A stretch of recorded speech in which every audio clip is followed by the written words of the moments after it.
Good morning. I will shortly be seeing His Majesty the King to offer my resignation as Prime Minister.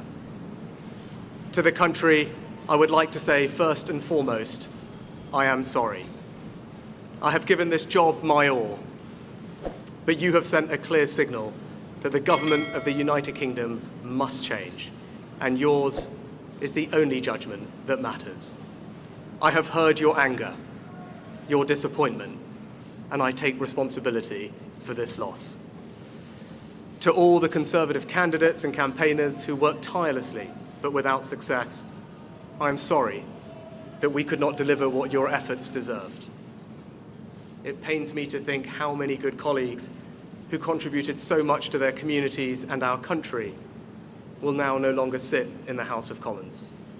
I thank them for their hard work and their service.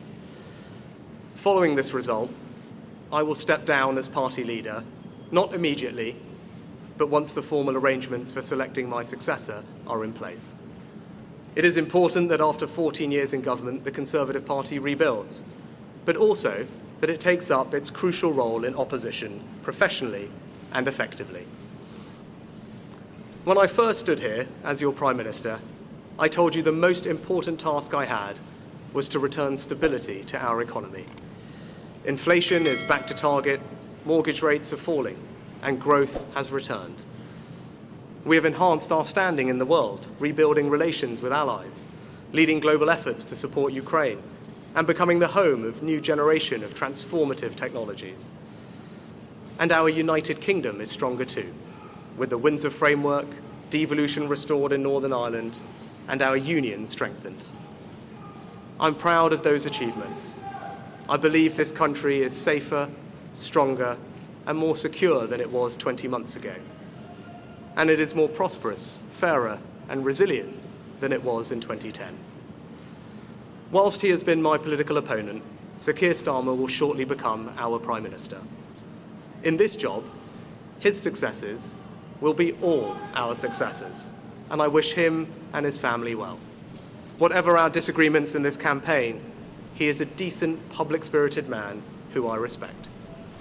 He and his family deserve the very best of our understanding as they make the huge transition to their new lives behind this door, and as he grapples with this most demanding of jobs in an increasingly unstable world.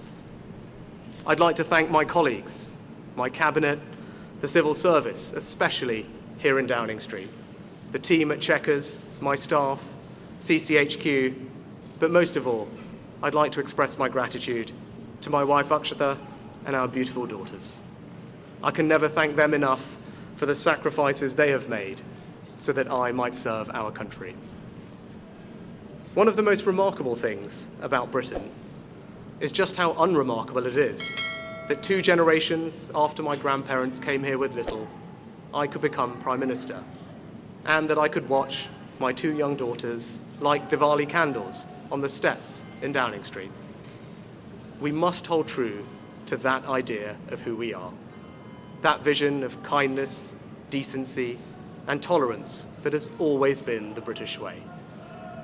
This is a difficult day, at the end of a number of difficult days.